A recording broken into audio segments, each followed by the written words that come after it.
Coming up for News Central this afternoon, the New Patriotic Party begins formal processes to expel former Environment Minister Professor Kwabena Frimpong Boateng following damning comments he made against the party. We have details for you. Also coming up, Public Utility Workers Union of Ghana intensify pressure on government against the proposed attempt to privatize ECG's retail operations.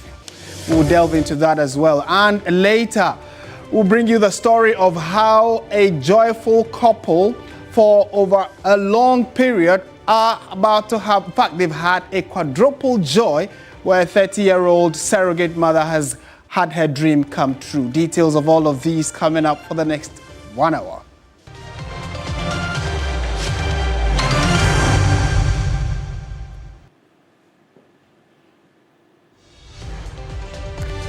My name is Martin Asiedu Date. Thank you so much for staying with TV3. This is News Central. The bulletin begins right now.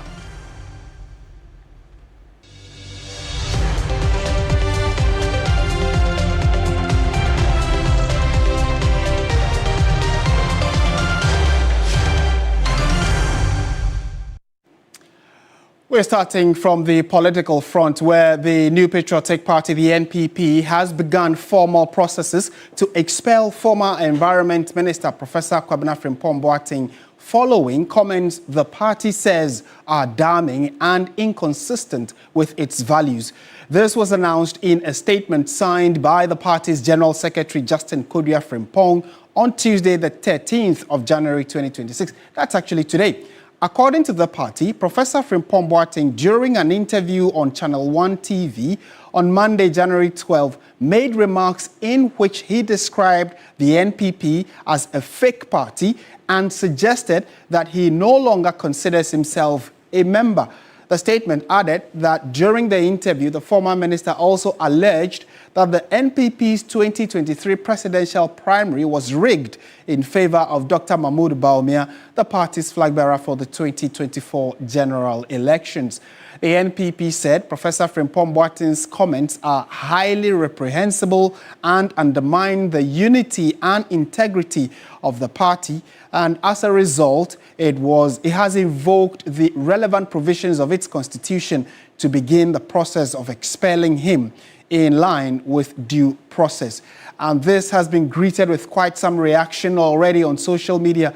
People are saying that the party in itself, through this action, is stifling the freedom of expression and freedom of disagreement or freedom of speech. In a moment, we'll try and get some perspectives on this particular issue, which is developing really fast.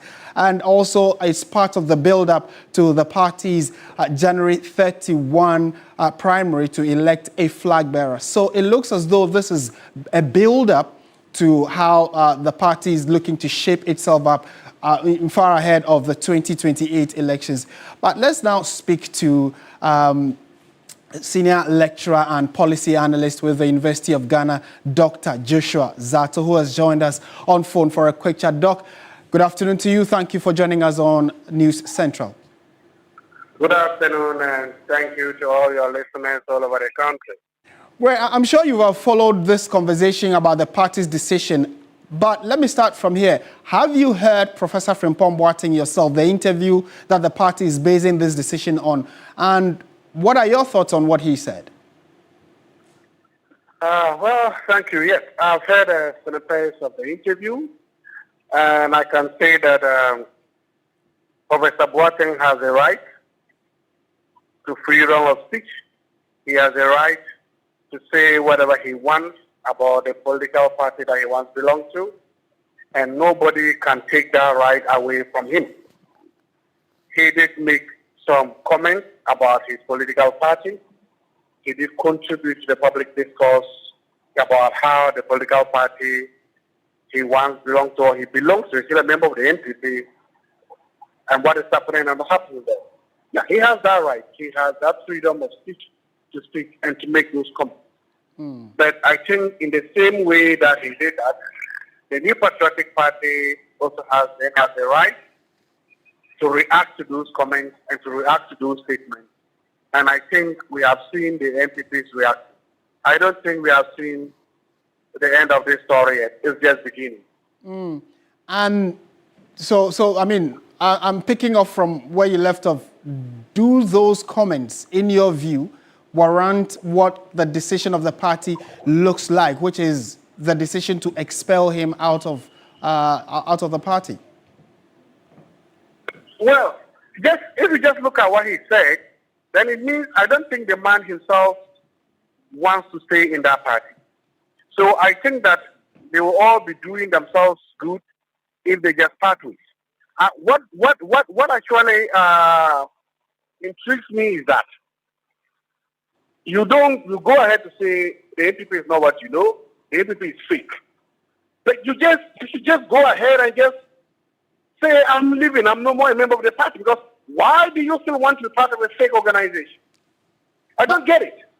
You said the party is fake, you said the party is not real. Why are you part of a fake, or do you want to be part of a fake organization? You should just go ahead and say, because the party is not what I know, because the party is fake, because the party is not real, I am leaving. You don't leave. What is he holding back? I don't know.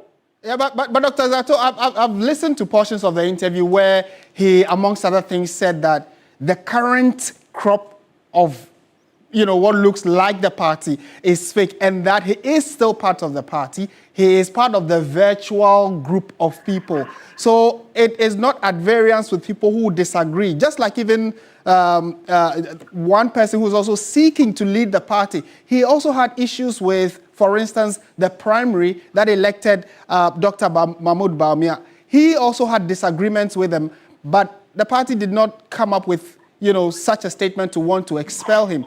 Is anything different from what Professor Boateng has said? Yes, look, you see, I always find these things quite intriguing.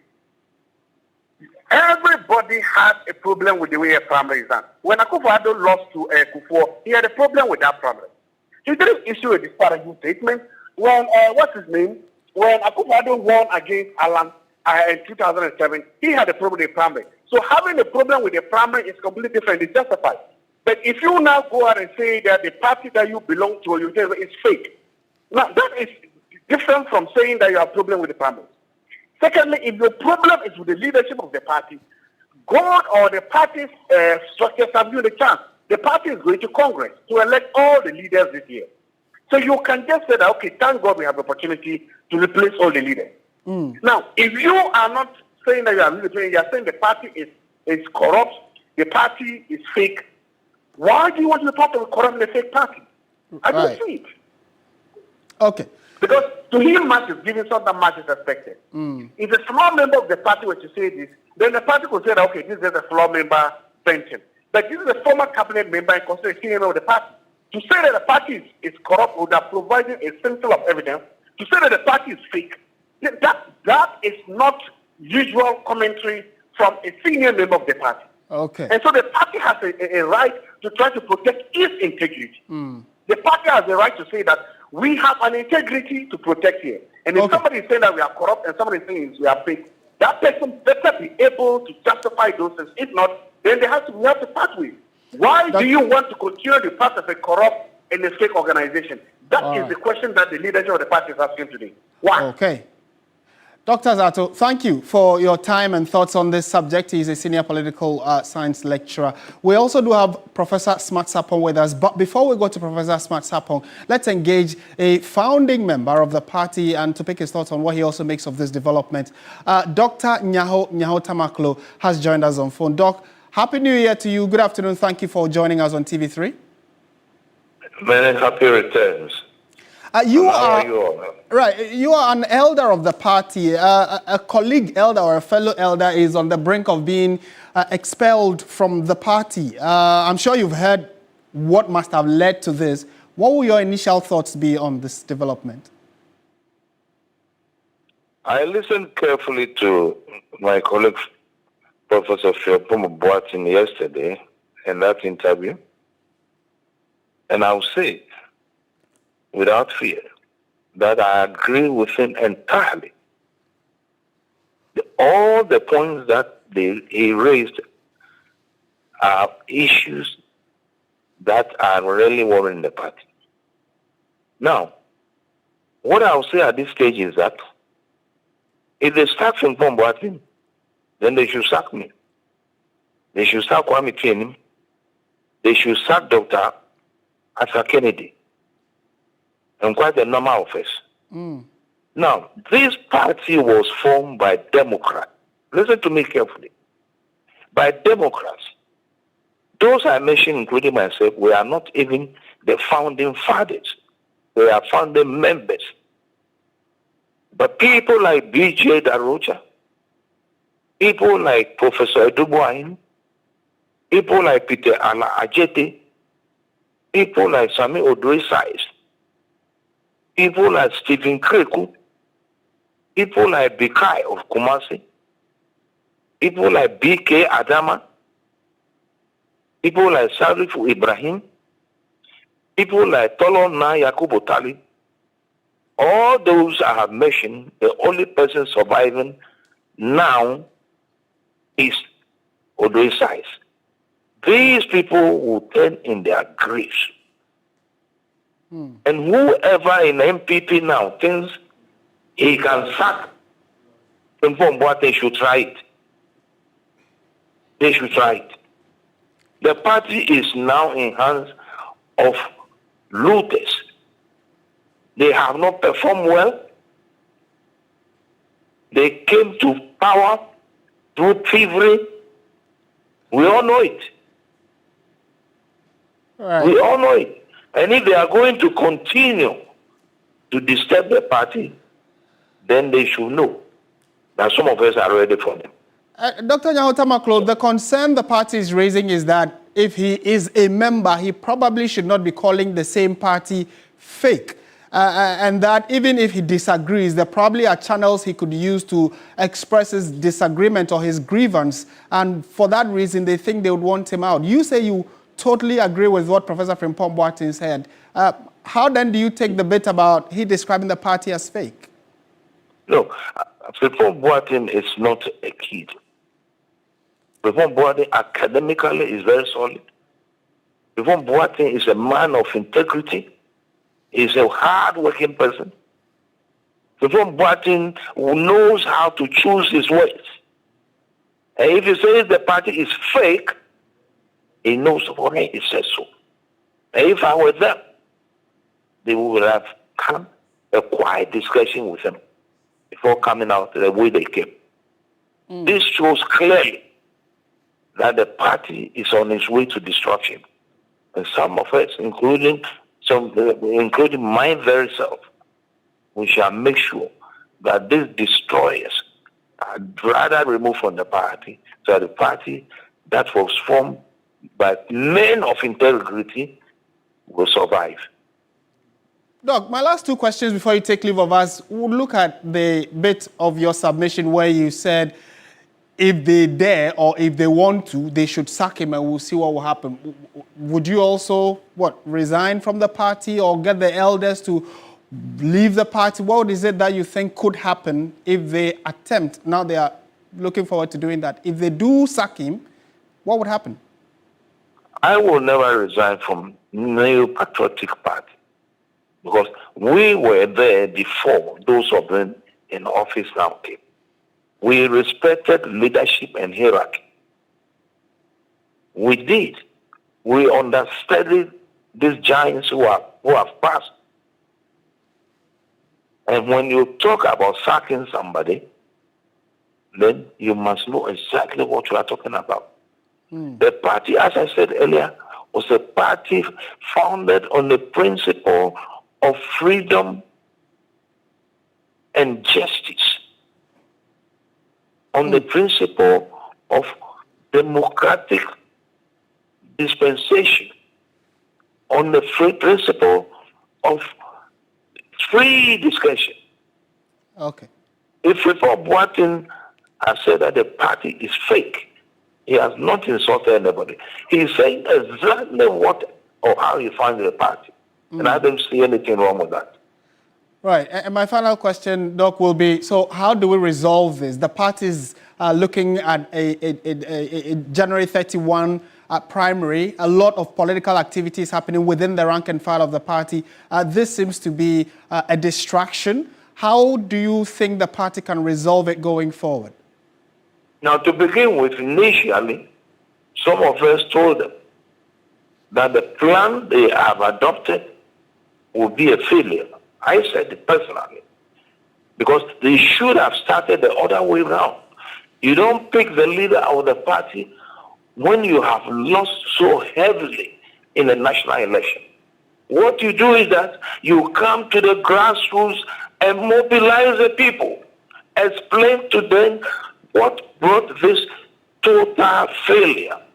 And after having mobilized the people at the grassroots, you think about leadership right down from the grassroots up to who leads the party. They are doing the other way. I said it will be a failure, and mark my words, this is the way to destruction of this great party. But some of us will not allow it to happen. All right, Dr. Nyaho Tamaklo, thank you so much for your time and thoughts on this subject. He is a founding member of the New Patriotic Party, and it's a subject matter being discussed far and wide. Let's now pick the political perspective on this. And Professor Smart Sapon, Director of Research and Innovation at the Kumasi Technical University, has joined us. Prof, good afternoon to you. I haven't seen you this year, so Happy New Year to you. And my first question naturally will be, are you surprised at the turn of events? It looks as though the party is stifling free speech.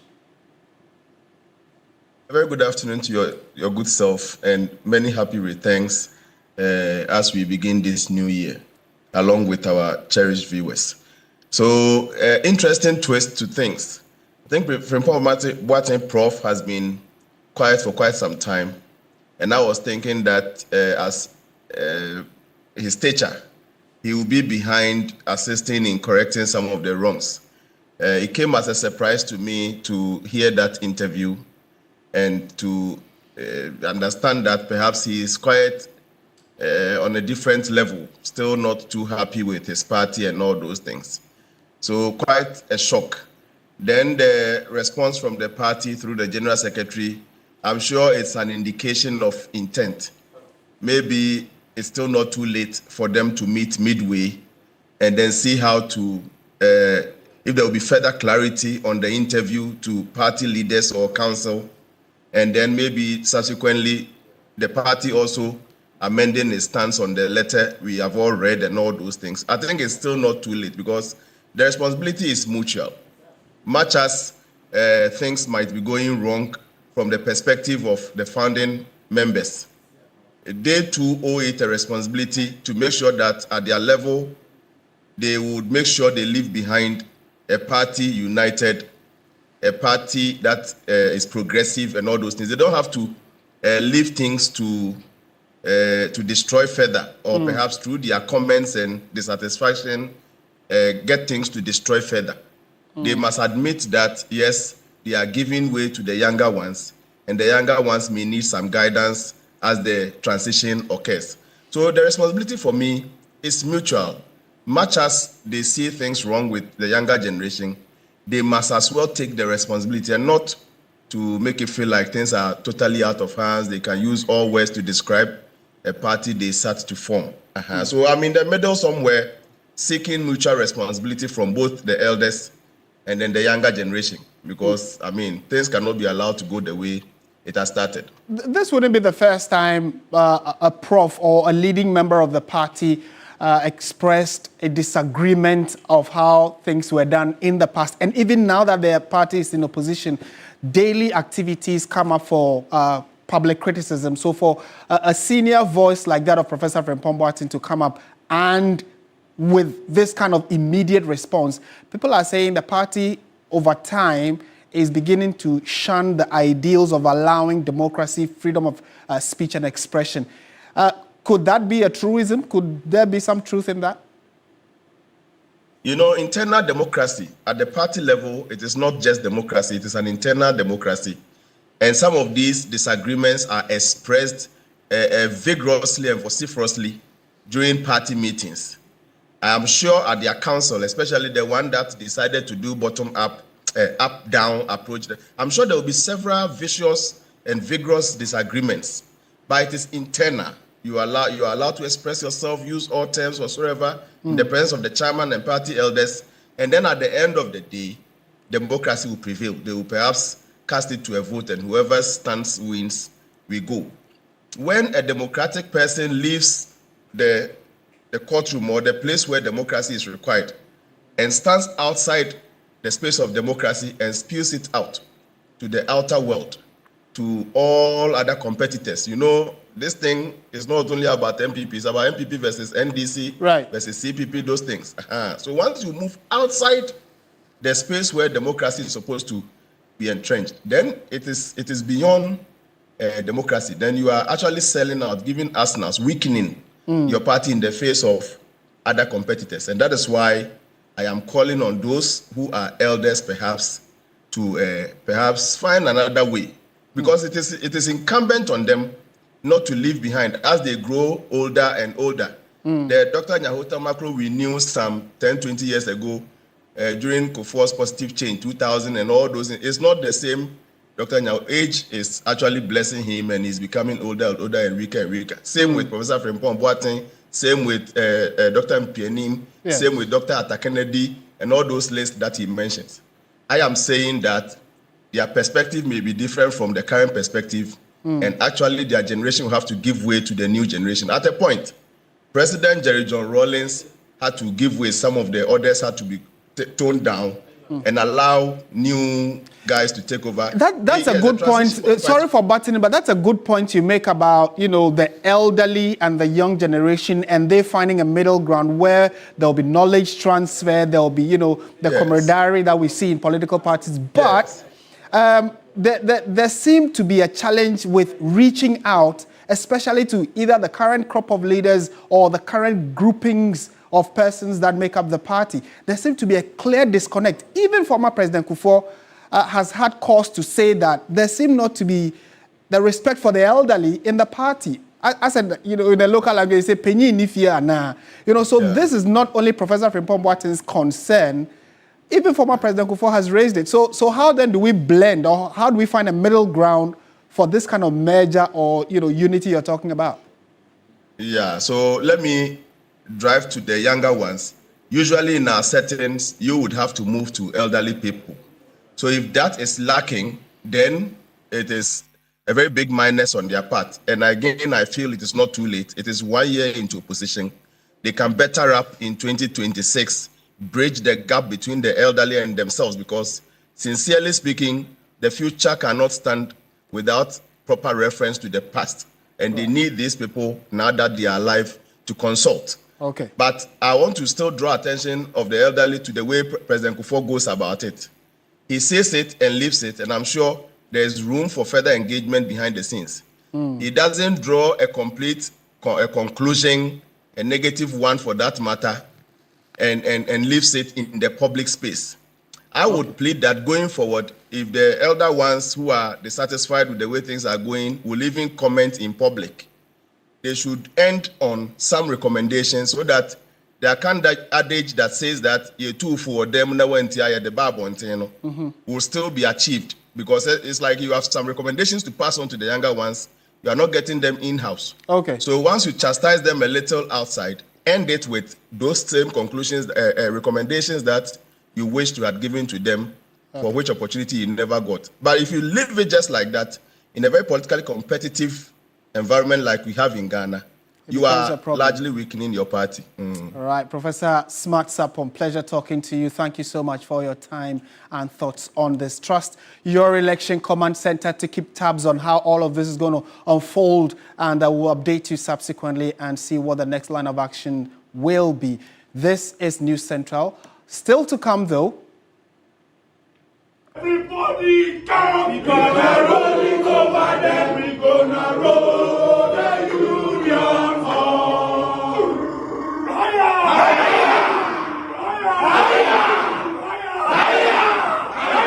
Higher!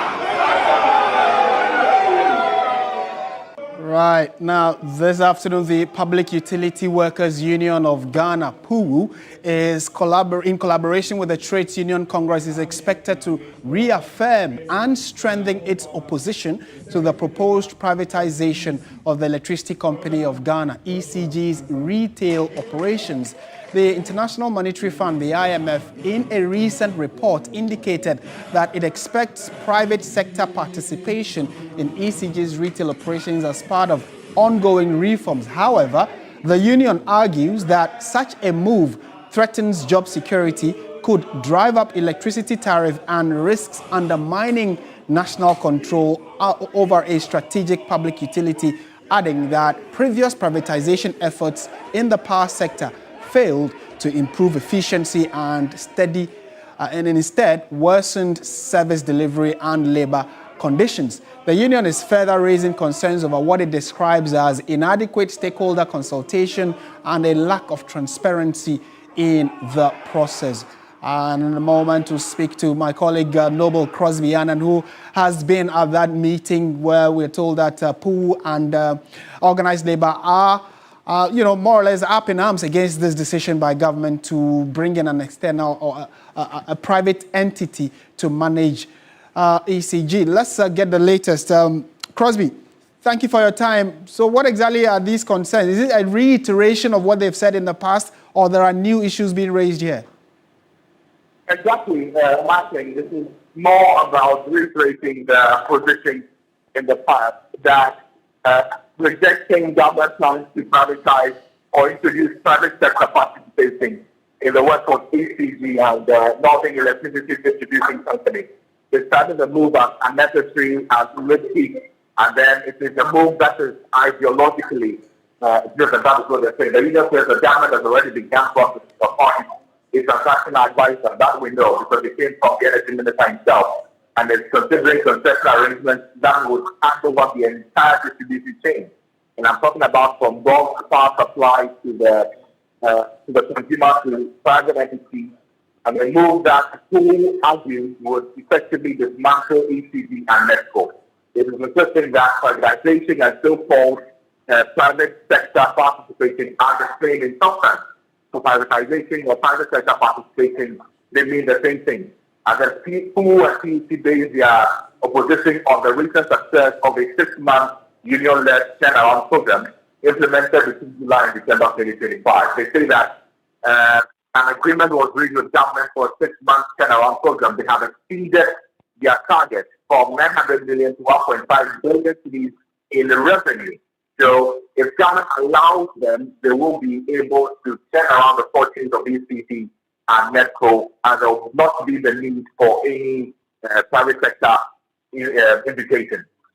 And so what's the proposal they are putting forward? That the government still goes ahead to bring in a private sector player, and then what would happen? Or they're asking that it's a total no privatization of any component of ECG? Martin, it is a total no, a complete no, not any part of the operations of ECG or NETCO, not the entire operation, no private sector participation at all. They say that the turnaround program was met and the review is underway, and they're urging government to halt all actions towards the privatization of ECG and then NETCO. They are also asking that MDs of ECG and NETCO be given clear deliverables and be held to strict account on those deliverables. They indicate that, yes, what they're saying essentially is that it should not happen. That like privatization should not happen, and government should take proactive measures to immediately end all forms of political interference in the energy sector, including the management of ECG and NETCO. We can take a listen now to the person who addressed the press conference, and I'm talking about this one, the secretary of the TUC, Martin.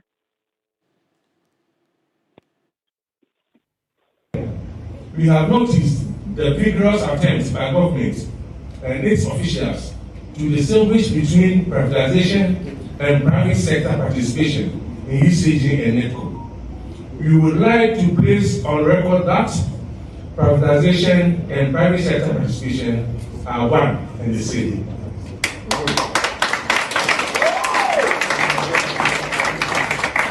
The Trade Union Congress, TUC Ghana, and its affiliates, including the workers of ECG and NETCO, called on the government of Ghana to suspend all plans and arrangements to privatize the Electricity Company of Ghana, ECG, and the Northern Electricity Distribution Company, NETCO.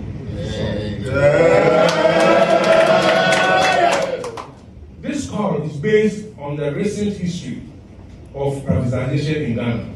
It is also based on the performance of ECG and NETCO in the last few months following the turnaround program agreed among pool management of ECG and the Ministry of Energy and Green Transition / government.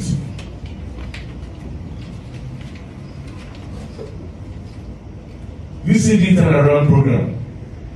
In June 2025, POO and TUC proposed what we deemed practical and sustainable solutions to the Minister of Energy and Green Transition in respect of addressing the challenges facing ECG. Our proposals outlined key deliverables for management, staff, and ministry under the turnaround program to revive the fortunes of ECG and the entire electricity distribution sector. At the heart of the proposal is revenue mobilization. All right, so that is Joshua Ansan, the General Secretary of the Trades Union Congress, ending that report by Noble Crosby. And thank you. Certainly in subsequent bulletins, we'll update you on how all of this plays out and what government's reaction will be. This is still News Central on TV3. Still to come, we'll be taking you to the Supreme Court where, many of you who've been following, you know about the Bandai constituency debacle. Well, there is a decision. We'll tell you that in a moment. Stay with us.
News Central on TV3, and like we indicated, a lot has been happening at the courts. Let's go there and let you know what's happening. It has to do with the Pandai constituency, and the Supreme Court has set January 28, which is a Wednesday, to rule on the application by Member of Parliament for Pandai, Matthew Nyindam, to quash the decision of the Tamale High Court.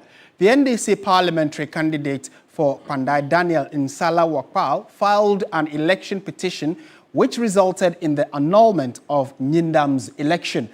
Lawyers of Matthew Nyindam then escalated the matter to the Apex Court, arguing that the High Court judge lacked jurisdiction and the petition was later filed after the mandatory 21-day period.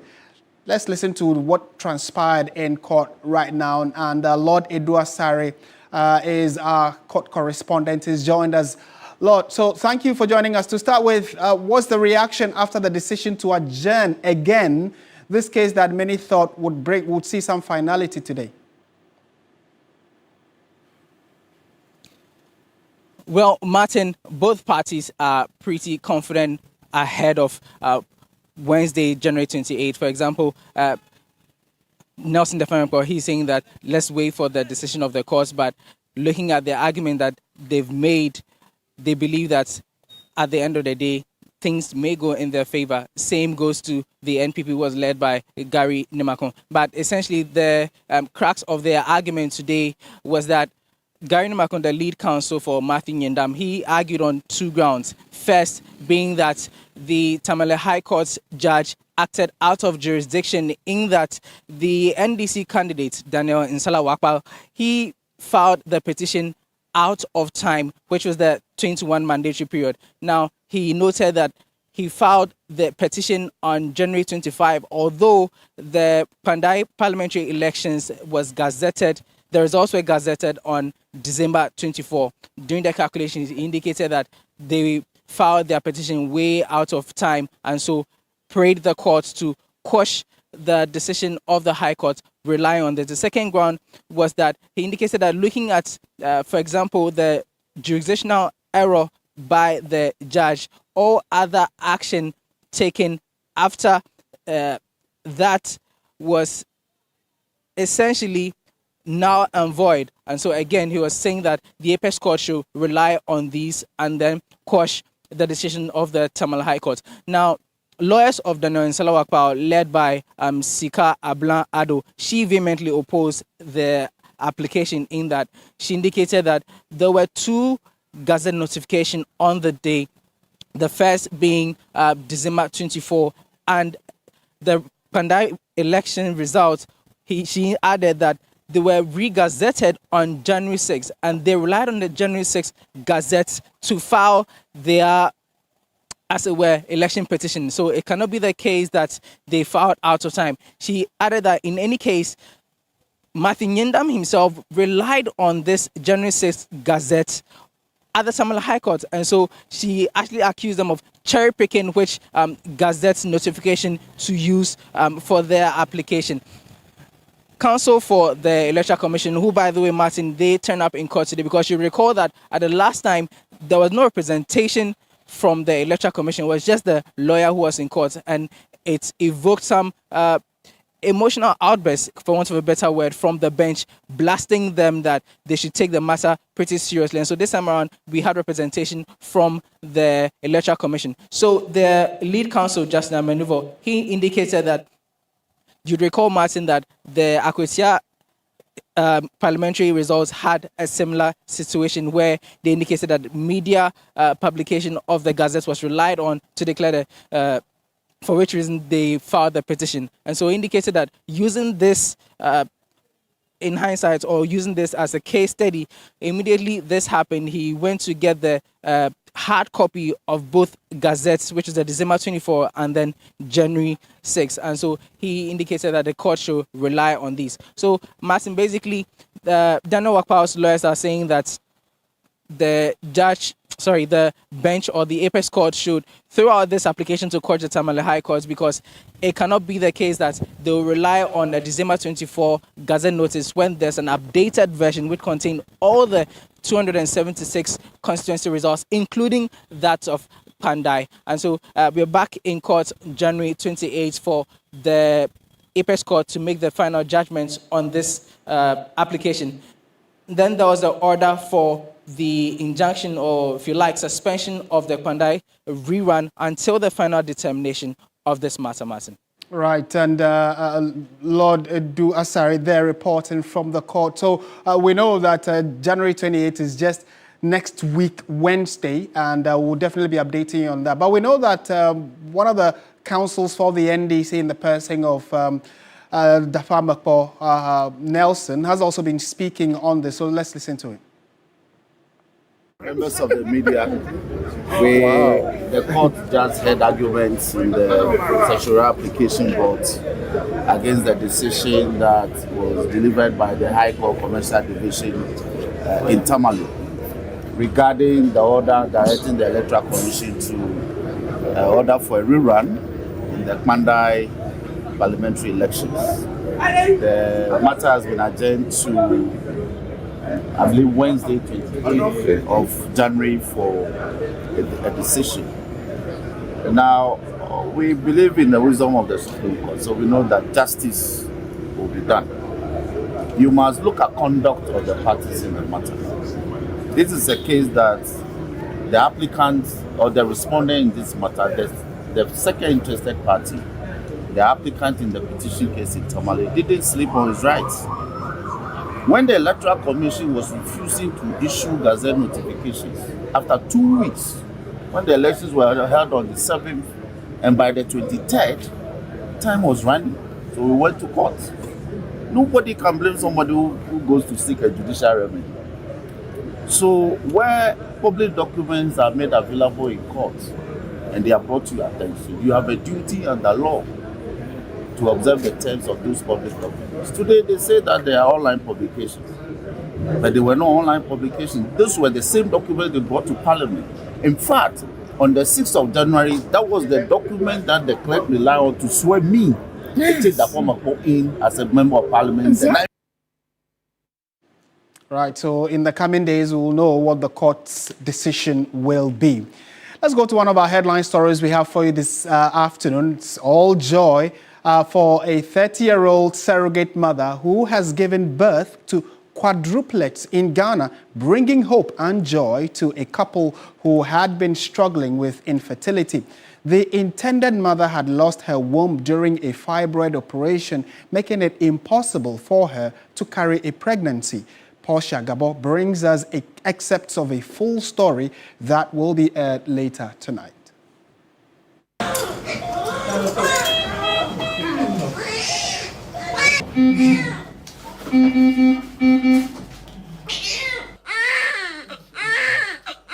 This one was where the surrogate's own egg was used. She decided to use her own egg because sometimes we explain the procedures to them, the IUI, the IVF, and they think that the IVF, going through the IVF process is very invasive. The injections they take, all that, or they would rather opt for the IUI with the intended father's sperm.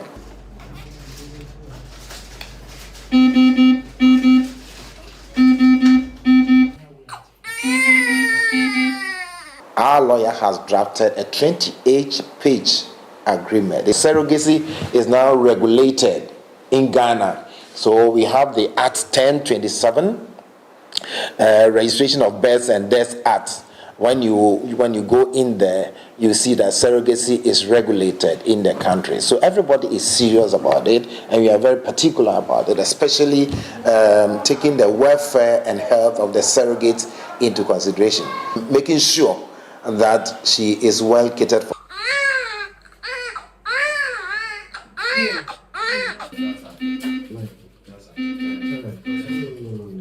I'm part of people urging the state to come out with regulation on surrogacy. I mean, we're still discussing whether it will be necessary for the surrogate to get to know the parent, or the children, in the future, to get to know their roots.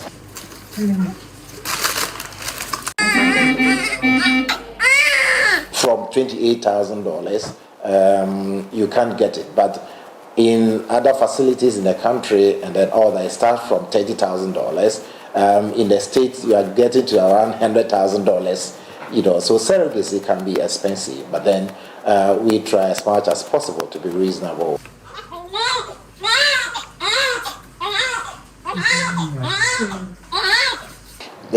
Quite recently, I met a very young lady, 32-year-old lady, who had done 5 fibroid surgeries. And at the time I met her, the fibroids had come back. So for such a lady, going into the womb, back and forth, creates adhesions, and some other issues with the womb. So it may not be appropriate to try to conceive yourself, or surrogacy could be an option.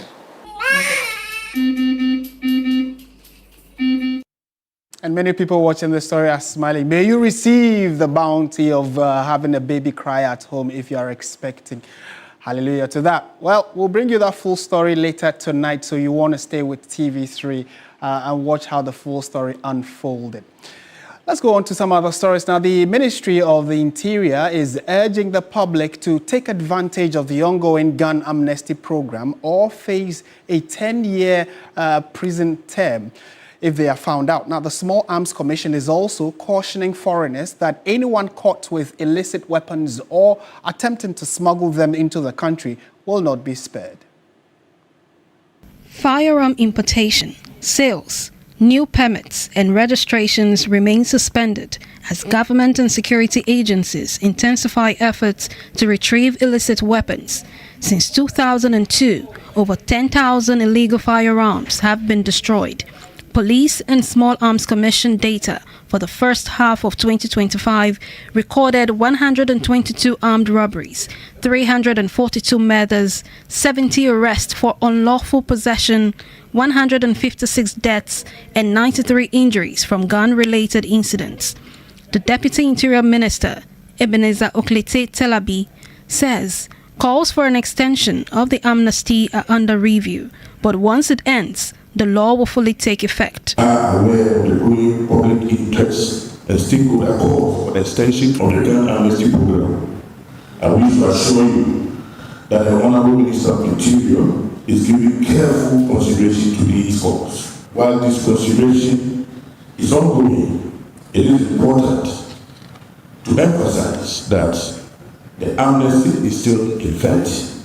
Let me be clear that once the amnesty period comes to an end, the law will be enforced fully and with your support. Executive Secretary of National Commission on Small Arms and Light Weapons, Dr. Adam Bona, confirms in an interview strict background checks before firearm licenses are issued.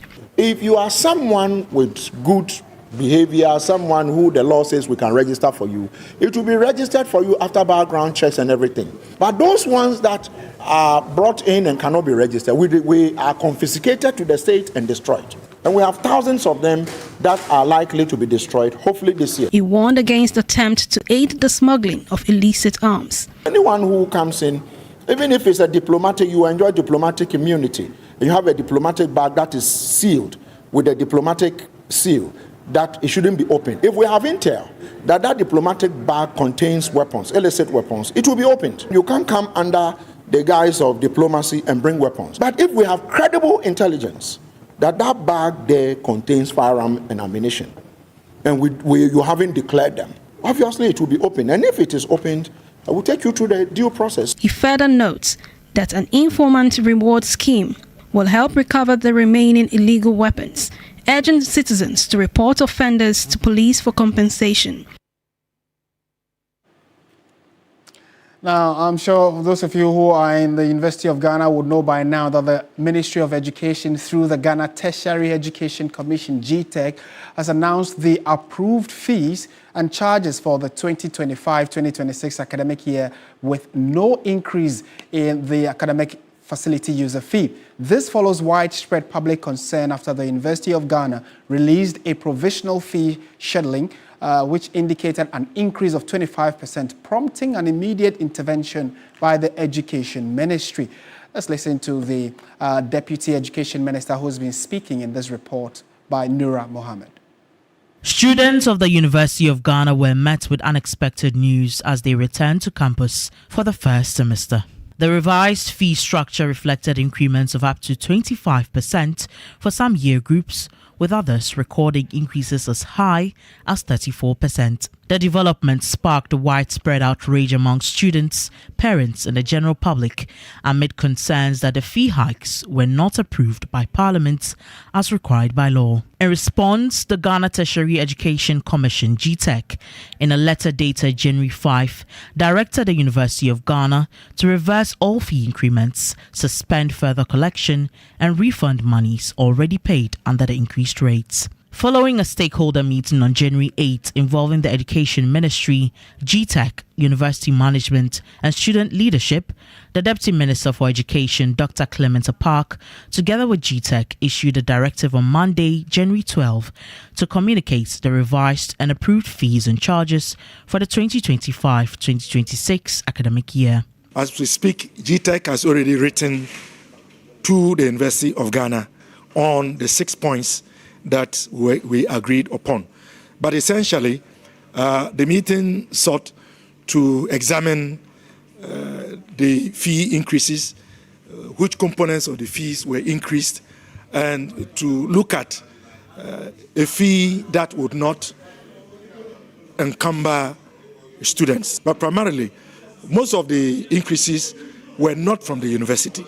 They were from third-party entities like the SRC and GRASAD. We believe that what we have given the go-ahead for the university to implement is acceptable to all parties involved. Yeah. The Deputy Minister further assured students who have already paid the increased fees that refunds or adjustments will be made, while also outlining possible sanctions should the university fail to comply with the approved fee structure. The initial directive from GTEC, as instigated by the ministry, was for the university to reverse all charges or payments made on the back of the initially reported increases.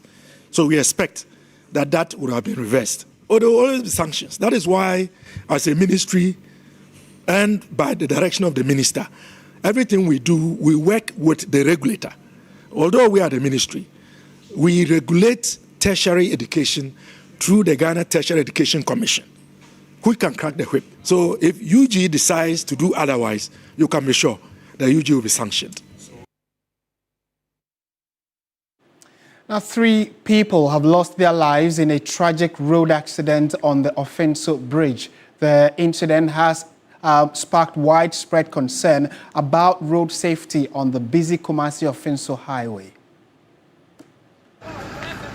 The fatal accident involving an articulated truck carrying heavy metals and a Kia vehicle occurred on Monday night on the Offenso Bridge. The collision reportedly triggered a fire outbreak, claiming the lives of 3 occupants of the Kia vehicle, which was traveling from Kumasi towards Techiman. Although the Ghana National Fire Service responded promptly after receiving a distress call, the severity of the crash made rescue efforts difficult. Preliminary reports we've gathered so far indicates the heavy-duty vehicle moved to overtake another vehicle and lost its lane, crashing into the Kia vehicle.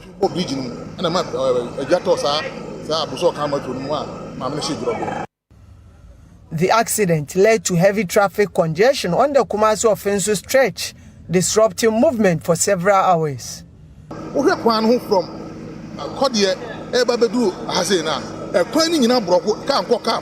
The road is currently completely blocked, with traffic unable to move in either direction. The Offenso stretch has also been cut off, worsening the situation and making it critical.